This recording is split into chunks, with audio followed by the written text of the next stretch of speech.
Let's get a move on, people. We are on in 7, 6, 5, 4, 3, 2, 1. Okay, people, Eastern Seaboard coming online. And the Emmy goes to Edie Falco, The Sopranos. Edie Falco's Emmy is for her portrayal of Carmela Soprano in The Sopranos. Born in Brooklyn and a star of Broadway, her family is of Swedish and Neapolitan heritage. Truly has acted best in the last year, and that's our fair mayor, Rudy Giuliani. Thank you. Did you ever make anything happen? Anything you couldn't explain? You're a wizard, Harry. I'm a what?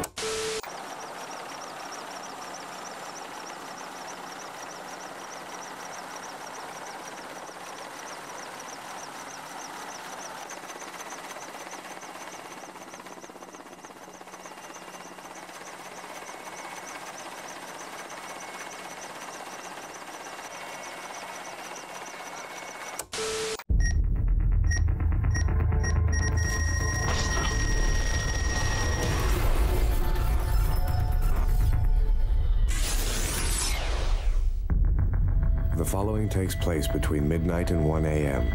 on the day of the California presidential primary.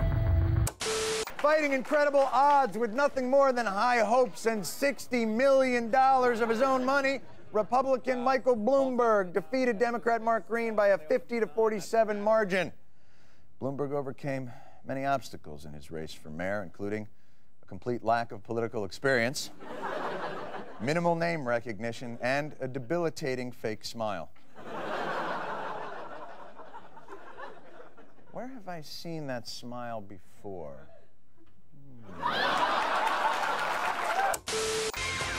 Britney, the multi-platinum album from Britney Spears, features all the hits heard in Crossroads, including Overprotected, I'm Not a Girl, Not Yet a Woman, and I Love Rock and Roll.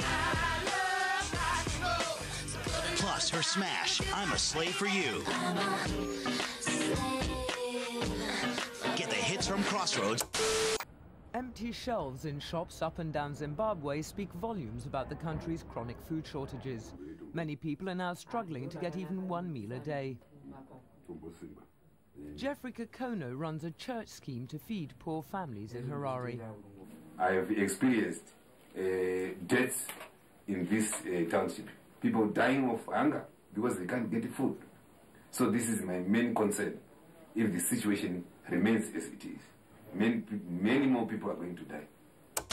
They believe a catastrophic mechanical failure brought down American Airlines Flight 587, not terrorism. But this investigation is far from complete, and the questions are many, including how much trauma can one city take? All 260 people on board the flight from New York's JFK to the Dominican Republic died when the Airbus crashed shortly after takeoff. And at least 6 people are missing from the neighborhood where it went down. Non-U.S. citizens who plan and or commit mass murder are more than criminal suspects. They are unlawful combatants who seek to destroy our country and our way of life. And if I determine that it is in the national security interest of our great land to try by military commission those who make war in America, then we will do so.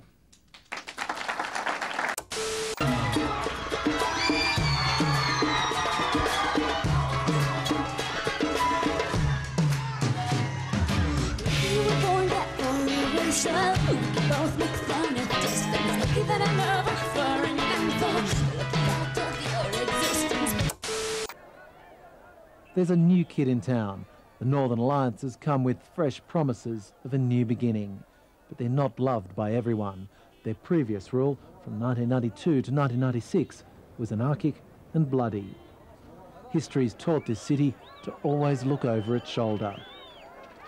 This place is caught between optimism and apprehension. While it revels in simple pleasures, we take for granted. A scratchy rerun of an anti-Soviet Mujahideen flick keeps them on the edge of their seat. Fida Muhammad used to be an usher till the Taliban closed the cinemas and a landmine claimed his leg.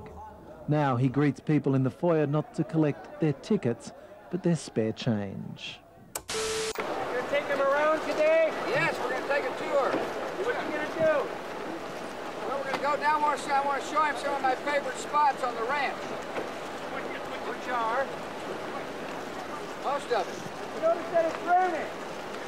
Excuse me? It's raining. Have you noticed? The president brought rain, for which we're always grateful in the state of Texas. Is it great to be back at the ranch? I'm thrilled to be here. There is no better gift than rain.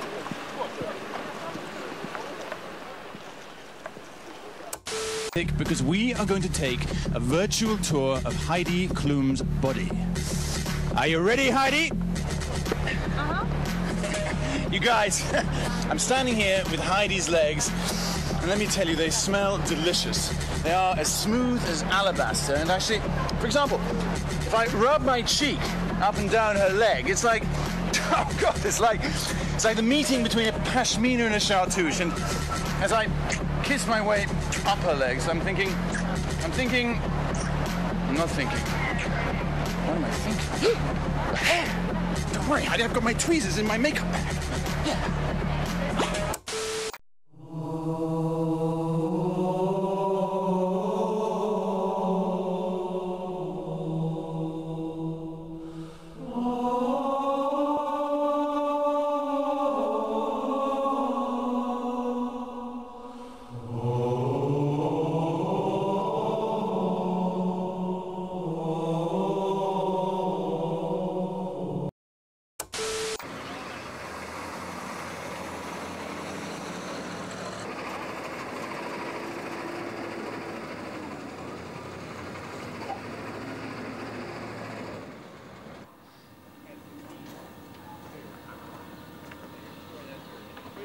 Thank you.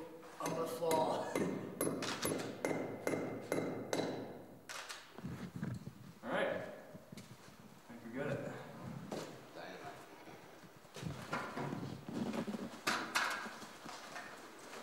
It's my mom.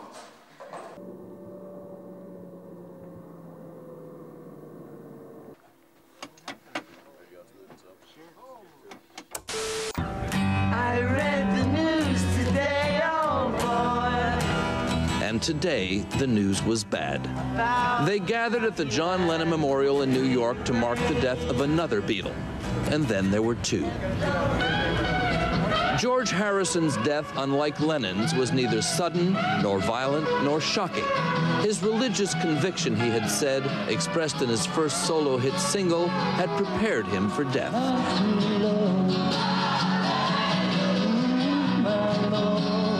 Of all the Beatles, George Harrison hadn't been the brash one, or the cute one, or the funny one.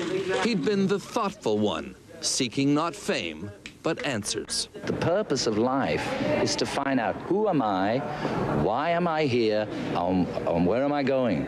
That's what we need answering.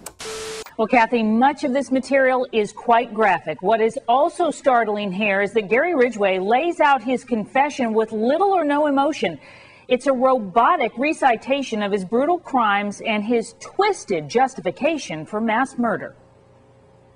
But I thought I was doing you guys a favor. Killing prostitutes. Here, you guys can't control them, but I can. Okay. For the first time, we hear the twisted reasoning of the Green River Killer. He believed he was solving the prostitute problem. And I choked her to death. Then I took my socks off and got them in a knot and tied them around her neck and tied them as tight as I could. I'm quite sure I put. In hundreds of hours of interviews with police over 7 months, Gary Ridgway laid out his grisly confession, hoping to save himself from the death penalty. I agreed to plead guilty to the counts that I committed, not the others.